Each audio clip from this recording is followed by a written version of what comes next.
Bonjour, alors ici on fait verbal, affirmation, exercice 1. On a ici l'énoncé. Donc Bernadette elle cultive des roses sur son balcon.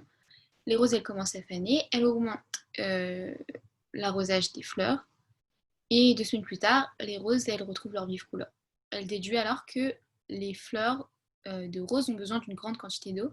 Quelle affirmation peut affaiblir la conclusion de Bernadette?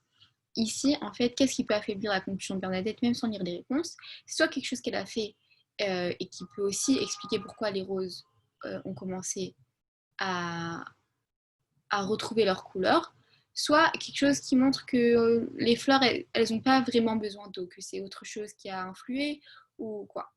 Donc on essaye de lire les réponses. Elle a planté des tulipes juste à côté des roses, mais elles se sont asséchées malgré l'importante quantité d'eau. Ça montre juste que les tulipes elles ont besoin peut-être de plus d'eau, mais ça n'affaiblit pas en aucun cas la conclusion de Bernadette que les roses ont besoin d'eau.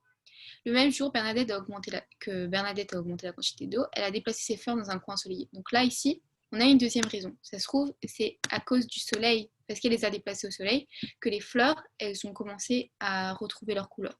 Donc ça peut affaiblir la conclusion de Bernadette. On voit les autres réponses. Elle a lu dans un article que les roses ont besoin de beaucoup d'eau. Ça peut que euh, confirmer ce qu'elle a dit. Et les fleurs de Bernadette sont des roses blanches et non des roses rouges comme elle me pensait au début. Ça n'a aucune influence. On ne dit même pas si elles sont rouges ou blanches. Donc en conclusion, on peut savoir que la réponse est la 2.